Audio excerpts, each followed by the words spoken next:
Bonjour, suite et fin de notre circuit sur la vallée de l'Essonne. L'Essonne offre un patrimoine écologique très intéressant. Aujourd'hui, nous allons circuler entre Vers-le-Petit et Corbeil-Essonne, où la rivière a entaillé le plateau Briard pour se jeter dans la Seine. Bonne découverte! Nous démarrons notre balade des étangs de Vers-le-Petit, pour ensuite suivre l'Essonne à Écharcon. Nous passerons dans les marais de Mency pour traverser le domaine de Montaugé, puis rejoindre Ormois. Puis nous atteindrons Corbeil-Essonne après être passés à Villabé. Jusqu'au XIXe siècle, dans le secteur, les abords de la rivière Essonne étaient constitués de boisements et de prairies. Les habitants de Vers-le-Petit vivaient d'agriculture et de l'exploitation de la forêt. Nous passons dans un tunnel végétal au centre des étangs fleuris, sur une mince bande de terre. Ici, autrefois, on s'est mis à creuser des tourbières pour faire du combustible naturel, laissant maintenant la place à des étangs qui ont été aménagés pour la détente, appréciés des pêcheurs, mais aussi des oiseaux, comme ici ces oies bernaches ou des oies cendrées.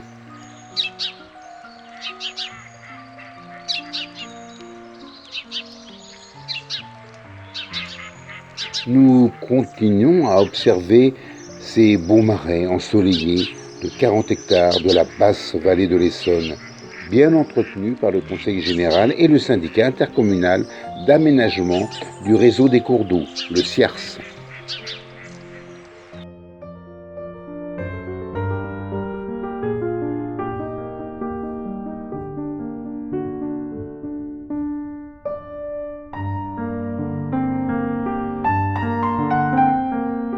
Le balisage du sentier GR11C nous conduit dans la partie nord du marais dit de Misery.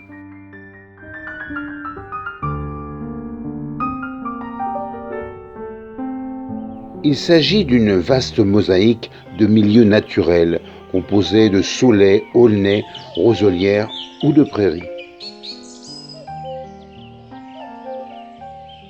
Des observatoires aménagés permettent aux amateurs ou aux simples curieux de voir soit des oiseaux migrateurs, soit des oiseaux sédentaires. Les oiseaux y sont particulièrement nombreux. Ici, un cygne s'ébroue dans l'eau d'un bassin entouré d'une importante végétation.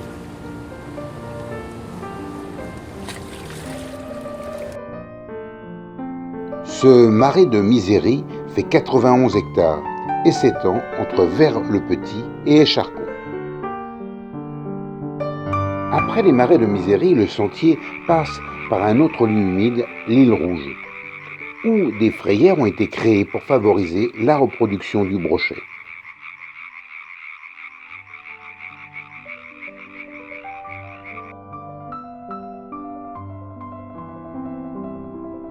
Écharcon est sur le plateau et la commune s'étage de l'altitude 45 mètres à la rivière à l'altitude 80 mètres au centre-ville. Nous jetons un œil au passage au château d'Écharcon, qui fut reconstruit en 1905 par Paul Darblay, un industriel local. On a l'impression d'être au Trianon à Versailles. Le moulin d'Écharcon fut une papeterie mécanique mue par la force hydraulique, puis après par la vapeur. Il fut désaffecté et il a pour rôle maintenant de contrôler le niveau de l'eau grâce à des vannes sur 600 hectares de la vallée. Continuant notre déambulation, nous atteignons la partie nord des marais du Grand Montaugé. Ces marais, dans la partie basse de la commune de Lys, constituent un ensemble de bras d'eau entourant l'Essonne. Au XIXe siècle, une activité intense régnait dans ces marais, lieux de vie avec des pratiques ancestrales.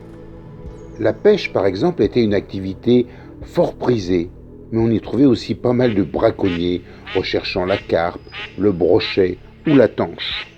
En effet, la vallée de l'Essonne est très poissonneuse en raison de ses multiples canaux et bras de rivière.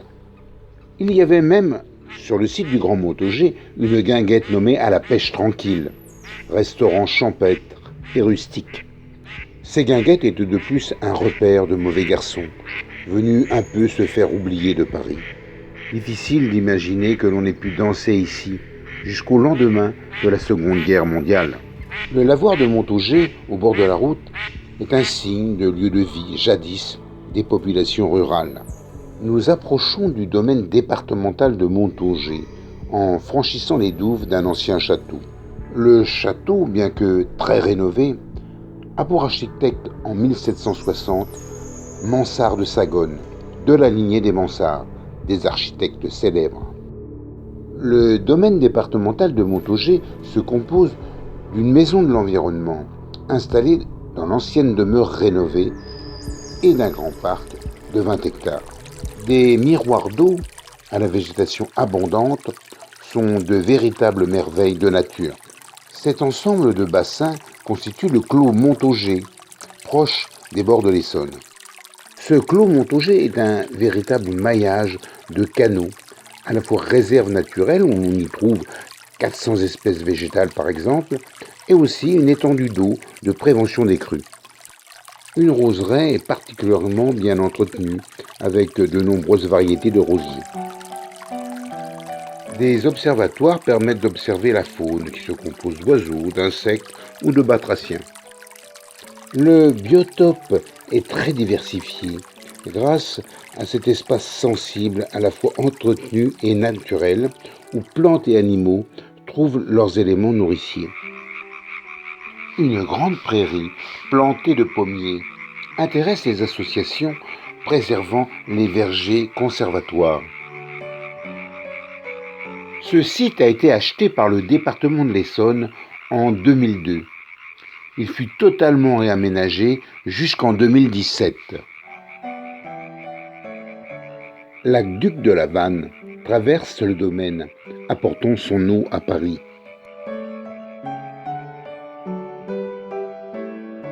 Des fours à chaux pour la construction témoignent de la présence de calcaire, extrait du sol de la Brie essonnienne, où nous sommes arrivés. La rivière borde cet espace naturel, faisant également le bonheur des amateurs de canotage.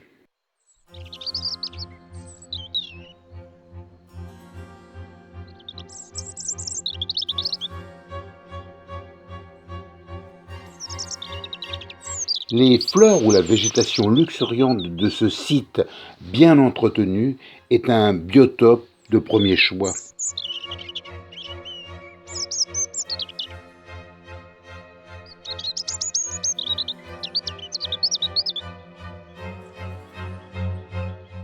Nous avons ainsi la vue sur ce labyrinthe aquatique créé au XVIIe siècle lorsqu'on a commencé à creuser les canaux pour extraire la tourbe à des fins de produire des combustibles. Nous traversons le parc pour nous diriger vers Ormois en suivant un chemin intérieur.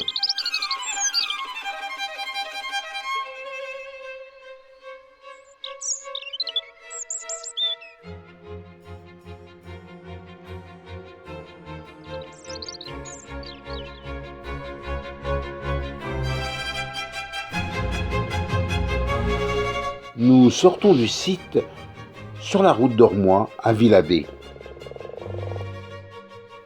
Nous sommes sur un bief de régulation de l'eau entre l'Essonne et le parc de Montaugé. À cet endroit, on a compté 2 moulins, un sur le bief et un autre sur l'Essonne qui appartenait à la commune.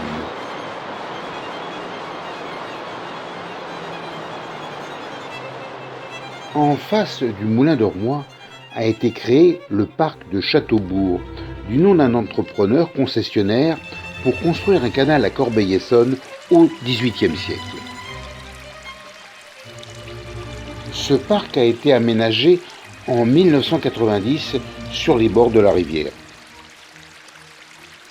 C'est également une zone humide remarquable, plantée de magnifiques cyprès chauves. En empruntant le chemin de randonnée dit GR de Pays des vallées de l'Essonne, nous franchissons la fameuse cuvette de l'Essonne, chevauchée par le bruyant autoroute A6. On ne soupçonne pas une telle végétation quand on passe à 130 km/h au-dessus de la rivière. Nous trouvons tout de suite deux bras de rivière qui vont former l'île de Moulin-Galant.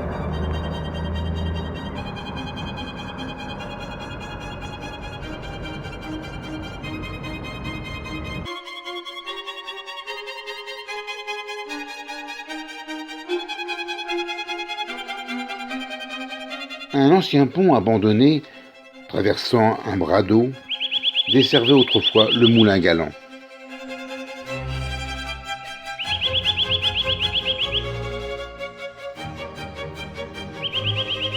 Puis nous passons dans le creux du Vallon, proche des immeubles des années 50 de Villabé. Au loin nous apparaît la haute tour hertzienne de Villabé, sentinelle de l'urbanisation. Puis nous entrons dans le parc communal de la Nacelle, en bordure de l'Essonne. Ce parc est un poumon de verdure au cœur de la ville de Corbeil. Il est très prisé des visiteurs. Ici, la rivière se divise à nouveau en trois bras d'eau vive. Dans ce parc, il y avait autrefois deux moulins, nommés Moulin de Robinson et Moulin d'Angoulême.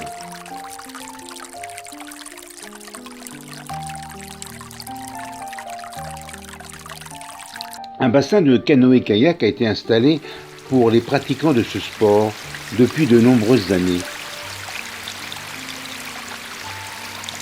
La dynamique de l'eau est obtenue par une retenue et une chute d'eau en amont dans le parc.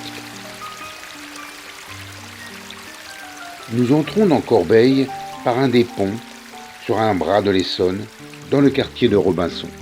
À partir de maintenant finit la rivière bucolique entourée de forêts ou de marais. Nous sommes en ville. Nous apercevons une ancienne écluse qui était située sur un canal qui n'a jamais été terminé. Ce canal devait servir les intérêts économiques de la ville. Celle-ci s'est cependant tournée vers l'industrie papetière grâce notamment à l'industriel Darblay. Passant à côté de certaines arcades, nous nous souvenons que les papeteries Darblay avaient leur propre réseau ferré local. Puis, passant sous le pont SNCF du RERD, nous suivons la rivière dans le quartier Essonne, qui fut en fait la première ville avant la création de Corbeil-Essonne, dont nous voyons l'ancienne mairie. Nous sommes entre deux bras de la rivière, qui forment une sorte d'île dans la ville. Des poules d'eau ici se chamaillent.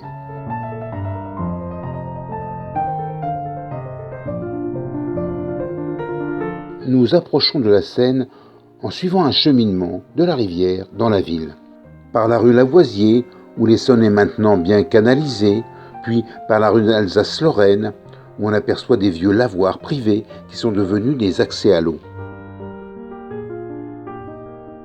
Au centre-ville, on sent l'animation de ce chef-lieu de canton d'arrondissement de 51 000 habitants. Du côté de l'ancien cloître, vestige des fortifications du XIIe siècle. L'Essonne est traversée environ par 14 ponts, permettant aux kidam de circuler, de vaquer, de se promener ou d'aller au marché. Puis nous arrivons à l'hôtel de ville qui trône sur la jolie place Gulignani. Notre rivière passe sous un dernier pont avant de s'engouffrer dans les grands moulins.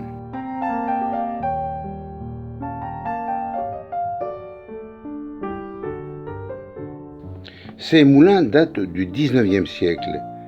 Ils sont inscrits comme exemple de patrimoine industriel du fait d'une tour élévatrice spectaculaire.